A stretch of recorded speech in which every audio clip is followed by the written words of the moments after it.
To the channel paid curriculum. Paper second में आज का टॉपिक है आपका मैस्लो का आवश्यकता अनुक्रमिकता सिद्धांत। तो मैस्लो की थ्योरी है आवश्यकता के लिए उन्होंने एक हायरार्की को प्रेजेंट किया है, एक अनुक्रम को प्रेजेंट किया है। तो उसके बारे में जानेंगे। मैस्लो ने अभिप्रेरणा संबंधित जो सिद्धांत प्रतिपादित किया है उसे आवश्यकता अनुक्रमिकता सिद्धांत के नाम से जाना जाता है। इन्होंने मानव जीवन की क्या क्या आवश्यकताएं होती हैं उसके लिए एक पदानुक्रम को सेट किया है, उसको जो है आवश्यकता अनुक्रमिकता सिद्धांत के नाम से जाना जाता है। यह एक काफ़ी लोकप्रिय सिद्धांत रहा है, इसे मतलब काफ़ी लोकप्रियता मिली है। इनकी मान्यता है कि व्यक्ति का व्यवहार जो है विभिन्न प्रकार के प्रेरकों या आवश्यकताओं द्वारा निर्देशित होता है। तो मैस्लो का कहना था कि व्यक्ति का जो व्यवहार होता है उसका वो कई प्रकार के प्रेरक होते हैं या उसकी जो आवश्यकताएं हैं उनके द्वारा निर्देशित किया जाता है।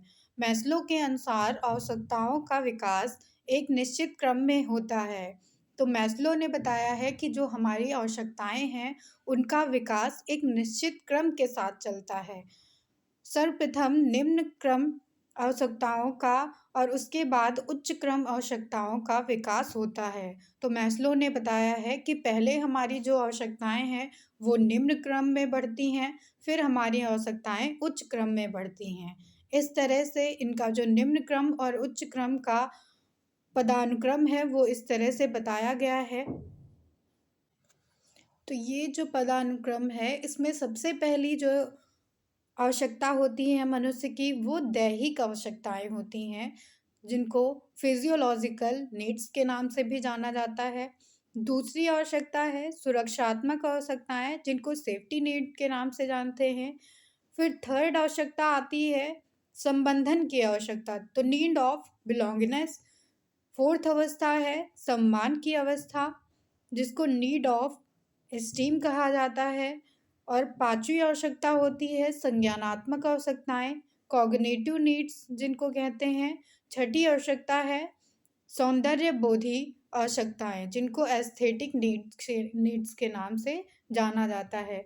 तो इस क्रम में मनुष्य की आवश्यकताओं का विकास होता है। इसमें जो है सातवीं आवश्यकता जो आती है वो है आत्मसिद्धि की आवश्यकता, जिसको नीड ऑफ सेल्फ एक्चुअलाइजेशन कहा जाता है। मैस्लो के अनुसार दैहिक और सुरक्षात्मक आवश्यकताएं निम्न होती हैं। तो दैहिक और सुरक्षात्मक आवश्यकताएं जो हैं वो मैस्लो ने बताया है कि ये निम्न आवश्यकताएं होती हैं, और शेष जितनी भी बचती हैं वो हमारी उच्च आवश्यकताएं होती हैं। सामाजिक जीवन में इन्हीं का महत्व अधिक होता है। तो हमारे सामाजिक जीवन के लिए हमारी उच्च आवश्यकताओं का महत्व ज़्यादा होता है। निम्न मैकग्रेगर 1957 के अनुसार मैस्लो के सिद्धांत के मुख्य अभिग्रह निम्नांकित हैं। तो मैस्लो के सिद्धांत के कुछ अभिग्रह बताए गए हैं, जिसमें से पहला है आवश्यकताओं के विकास में एक निश्चित क्रम पाया जाता है। तो उन्होंने बताया कि आवश्यकताओं का जो विकास होता है वो हमारे जो है एक निश्चित क्रम में होता है। आवश्यकताओं की संतृप्ति के बाद ही उच्च आवश्यकताओं का दुर्भाव होता है, अर्थात जब निचली आवश्यकताओं की पूर्ति तथा विकास ना हो जाता है तब तक उच्च आवश्यकताएं जो हैं सक्रिय प्रेरक का कार्य नहीं करती हैं। तो इस अभिग्रह में बताया गया है कि जब तक हमारी निम्न आवश्यकताएं पूरी नहीं होंगी, लोअर हमारी नीड्स नहीं पूरी होंगी, तब तक हम उच्च आवश्यकताओं पर नहीं जा सकते हैं, वो हमारी आवश्यकताएं तब तक सक्रिय नहीं होती हैं। फिर दूसरा अभिग्रह था कि वयस्क जो है प्रेरक जटिल होते हैं, अर्थात उनमें जो है व्यवहार के निर्धारण में कोई एक अकेला प्रेरक नहीं होता है। तो वयस्क के लिए प्रेरणा देना ये एक टफ कार्य होता है। उनमें जो है किसी एक केवल प्रेरक के द्वारा प्रेरणा को जागृत नहीं किया जा सकता है, बल्कि एक समय पर एक से अधिक प्रेरक सक्रिय रहते हैं वयस्क में। तीसरा अभिग्रह था कि कि जिस आवश्यकता की पूर्ति हो जाती है, वह प्रेरक नहीं रह जाती है। तो जिस हमारी आवश्यकता की पूर्ति हो गई, वो हमारे लिए प्रेरक का काम नहीं करती है, क्योंकि हम उसके लिए संतुष्ट हो चुके हैं। असंतुष्ट आवश्यकताएँ ही सिर्फ़ प्रेरक का कार्य करती हैं हमारे लिए। किसी निम्न आवश्यकता की पूर्ति हो जाने पर उच्च आवश्यकता का विकास होता है। तो जब हमारी निम्न आवश्यकताएँ पूरी हो जाती हैं, तभी हमें उच्च आवश्यकताओं का विकास होता है। चौथा अभिग्रह था कि निम्न आवश्यकताओं की पूर्ति का निश्चित साधन होता है। तो निम्न आवश्यकताएँ जो हैं, उनकी पूर्ति के लिए निश्चित साधन होते हैं, जैसे कि भूख की प्राप्ति भोजन से ही होगी। तो जब हमें भूख को ख़त्म करना होगा, तो वो सिर्फ़ भोजन करने के बाद ही हमारी भूख ख़त्म हो सकती है। परंतु उच्च आवश्यकताएँ जो हैं हमारी, वो अनेक रूप में हो सकती हैं, उनका अलग-अलग रूप होता है। जैसे कि सम्मान पाने के लिए कोई नेता, कोई वैज्ञानिक, कोई अधिकारी, तो कोई लेख बनना पसंद करता है।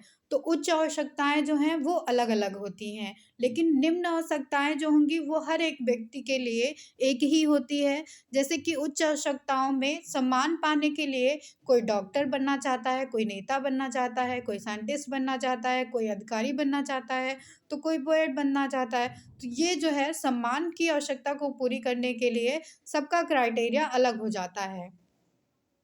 5वाँ अधिगम है,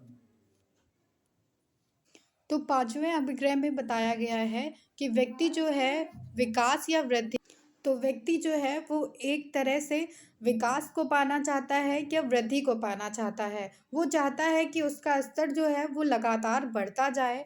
कोई भी व्यक्ति केवल दैहिक आवश्यकताओं की पूर्ति तक सीमित नहीं रहता है कि उसकी दैहिक आवश्यकताएँ पूरी हो गईं, फिज़ियोलॉजिकल नीड्स पूरी हो गई तो वो शांत हो जाए। बल्कि उसकी जो सोच होती है वो उच्च स्तरीय आवश्यकताओं की पूर्ति के लिए होती है। वो चाहता है कि उसकी जो उच्च स्तरीय आवश्यकताएँ हैं, उनकी पूर्ति हो। तो ये मैस्लो नीड्स हायरार्की का एक डायग्राम है जिसको एक पिरामिड के द्वारा प्रेज़ेंट किया गया है। इसमें जो पहली आवश्यकता होती है मानव जीवन की, वो शारीरिक आवश्यकताएँ हैं जिसको फिज़ियोलॉजिकल नीड्स कहते हैं। इसमें हमारी आवश्यकताओं में रोटी, कपड़ा, मकान आता है। तो ये हमारी जो है फिज़ियोलॉजिकल नीड्स हैं जो हमारी मूल आवश्यकताएँ हैं। फिर सेकंड नंबर में इसमें आता है सुरक्षा आवश्यकताएँ, तो हमारे सेफ्टी के लिए जो ज़रूरतें होंगी वो सुरक्षा आवश्यकताएँ हैं। जैसे कि शरीर की, रोज़गार की, संसाधन की, परिवार की, स्वास्थ्य की, संपत्ति की, ये सारी जो सुरक्षाएँ होंगी वो हमारी सुरक्षा आवश्यकताएँ हैं। फिर थर्ड नंबर पे इसमें आता है कि प्रेम और अपनत्व की आवश्यकता। तो इसमें व्यक्ति जो है वो चाहता है कि उसकी बिलॉन्गलिनेस जो है वो बढ़े, उसकी एक-दूसरे से पहचान बढ़े, एक-दूसरे से संबंध बढ़े। तो वो मित्रता चाहता है, अपने परिवार में शांति चाहता है, परिवार में अपने प्रेम का जो है माहौल चाहता है।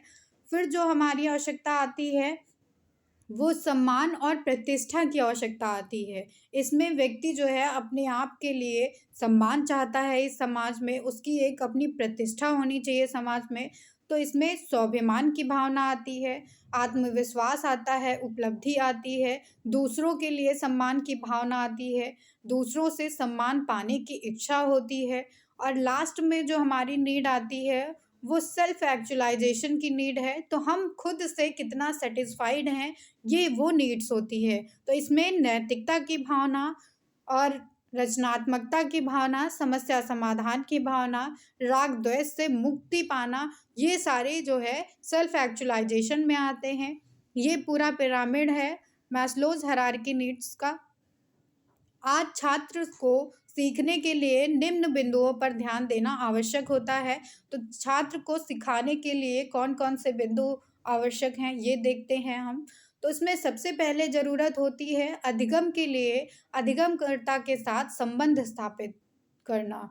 तो एक टीचर का एक बच्चे के साथ अच्छा संबंध होना बहुत ज़रूरी है, तभी उसकी लर्निंग हो पाएगी। तभी बच्चा इफ़ेक्टिवली किसी चीज़ को सीख सकता है। उसके बाद दूसरा पॉइंट आता है कि प्रभावशाली अधिगम वातावरण का निर्माण करना। तो अधिगम के लिए वातावरण कैसा है, ये एक इम्पॉर्टेंट रोल प्ले करता है अधिगम में। तो उसके लिए जो है वातावरण बहुत प्रभावशाली होना चाहिए। फिर थर्ड पॉइंट आता है कि अधिगमकर्ता को अपनी अधिगम आवश्यकता की पहचान के लिए प्रोत्साहना।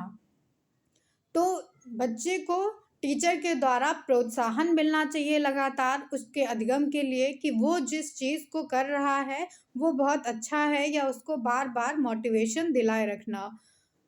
इसमें फोर्थ पॉइंट आता है कि अधिगम विषय व विधि निर्धारण के लिए अधिगमकर्ता की राय को सम्मिलित करना। तो अधिगमकर्ता की राय को उसके अधिगम के लिए या विषय के लिए और विधि निवारण के लिए उसमें शामिल करना बहुत ज़रूरी होता है, ताकि उन्हें लगे कि उनका विचार जो है वो वैल्यूएबल है, वो कहीं न कहीं महत्वपूर्ण है। फिर इसमें पाँचवा पॉइंट है कि अधिगमकर्ता को अपने अधिगम शैली के संदर्भ में मूल्यांकन करने को प्रोत्साहित करना चाहिए। तो अधिगमकर्ता को इस चीज़ के लिए जो है प्रोत्साहित करना चाहिए कि वह अपने अधिगम शैली में मूल्यांकन को देखता रहे।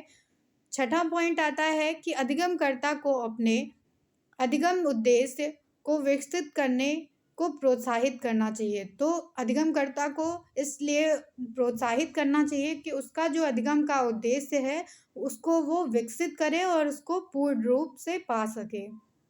सातवां पॉइंट इसमें आता है कि अधिगमकर्ता को तकनीकी व पाठ्यक्रम तैयार करने में शामिल करना।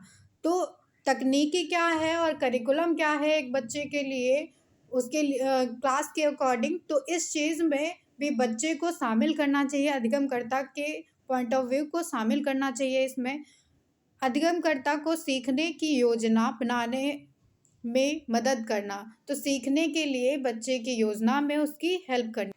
Thank you everyone.